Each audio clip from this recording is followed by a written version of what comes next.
Wisconsin governor who called for marijuana legalization says he'll back a limited GOP proposal, you guys. That's right. Wisconsin Governor Tony Evers, who has pushed for full legalization of adult use marijuana, said on Wednesday that he is open to a more limited medical marijuana legalization being promoted by Republicans. In quotes, "I would think that getting it all done in one fell swoop would be more thoughtful as far as meeting the needs of Wisconsinites that have asked for it." The Democrat said in an interview with the Associated Press, "But if that's not what we can accomplish right now, I'll be supportive of that," he says. Republicans have been working behind closed doors for years on a medical marijuana bill, and Assembly Speaker Robin Vos said in December that they would unveil it this month. Republicans have repeatedly rejected calls from Evers and other Democrats to legalize all uses of marijuana, including medical and adult use. And Vos said the proposal would be limited and modeled after the medical marijuana law that had been in place in neighboring Minnesota before it moved to full legalization. He did not immediately return a message Friday seeking reaction to Evers' comments, and Republican State Senator Mary Filzowski, who introduced a medical marijuana bill that got its first hearing in the legislature back in 2022, said she was glad Evers was open to the idea. Filzowski said she is not involved with the latest proposal coming from the Assembly, and Evers said he was open to a limited medical marijuana program, but that he had not yet seen the Republican bill. Wisconsin remains an outlier nationally. 38 states have legalized medical cannabis and 24 have legalized adult use sales, and the push for legalization in Wisconsin has gained momentum as its neighbors have loosened its laws. Marquette University Law School polls have shown large majority support among Wisconsin residents for legalizing marijuana use for years. And well, looks like Wisconsin might have something going on. What do you guys have to say about this? This is Jason Beck for the High at 9 News.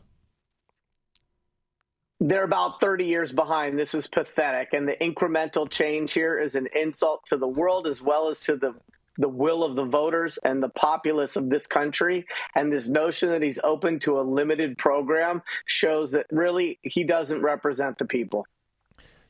I mean, but hold on. But if he can't get the full thing done, isn't he doing what the people would want by getting what he can get accomplished done, Yarrow? So the conversation around incrementalism in public policy, when we're talking about medical programs and we're talking about California having legalized medical cannabis back in 1996, and we're talking about AIDS patients and we're talking about cancer patients, is an insult to science. It's an insult to society. And it's an insult to changes in public policy that actually create tangible results. I would say, got to take whatever you can get. These Republicans been stonewalling the hell out of him, and pretty much any kind of movement on legalization or decriminalization, statewide for a minute now.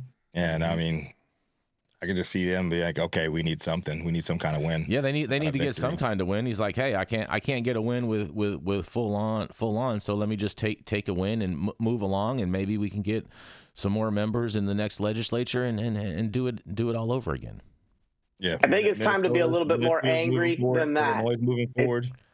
It's time to be a little bit more angry than that. None of us live in Wisconsin, but if you lived in Wisconsin and your mother had cancer and she couldn't access medical cannabis for her chemo symptoms, it'd be time to storm the Capitol. I mean, but isn't that up to the people that actually do live in Wisconsin to do those types of actions and cause that kind of ruckus?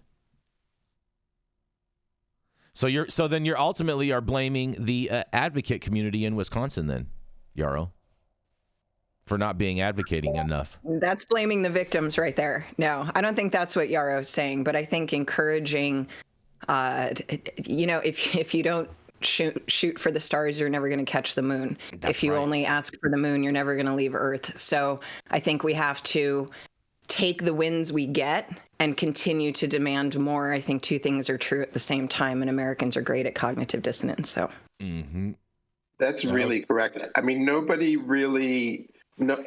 loves incrementalism, but incrementalism is just a fact of politics. It's like a tug of war, and we need the opinions of people like Yarrow to, pull toward one side. So you're both right, in the sense that we need to really argue against this, but in the end, it'll be movement toward our side. So, we're slowly winning this tug of war. And what happens when there's not incrementalism is overcorrecting. It's a really fascinating, I'll just put that out there as my humble observation. Right? Mm-hmm. Yeah, the pendulum swings both ways. I would say I always like to come back to this moment that this is all Scott Walker's fault. So Scott Walker on his way out of Wisconsin, he effectively neutered the Democrats on his way out the door, and they have not been able to really do shit in Wisconsin since. So, I mean, look, the Democrats have been self-neutering for decades, right? So I don't want to put it all on his lap. The thing is you guys said it. You guys said it. Hey, we hand him the scalpel. It's true. Yeah. We need a Brownie Mary out there with a cheddar cheese twist. Okay, we need people who are willing to take a principled stand, who are angry at the lack of progress. Have you been to Wisconsin, Yarrow? I have. Everybody's Brownie Mary ice skating in Madison. There's so many of them, which is why I'm like, they would have had legalization far before everybody else. Like Wisconsin is a hippie state. They got so many. Think about the states at neighbors, right? Illinois, Minnesota, and Michigan. So about half of the population live within driving distance of a state where they could get it. Mm-hmm. It's very, very true, but time will tell, and we'll see what ends up happening. Time will tell. So good luck to all those cheeseheads out there, man. Good luck. I just can't believe that you would put cheese inside of a brownie, Yarrow. You know what? With the right goat cheese and a little salted caramel twist, I'm sure there's some sort of amazing cannabis chef like Mike Salam from Chef for Hire, or some of these people, like David Howe's wife I saw on one of those cooking shows. I find good chefs can do all sorts of crazy combinations. That's not my bailiwick, but I'm ready to eat it. Mm-hmm. Yeah, we had some people in the audience talking about cheese on ice cream, like cheese on ice cream with some trash like that, man. Get the hell out of here. Yeah, you guys are tripping with all that.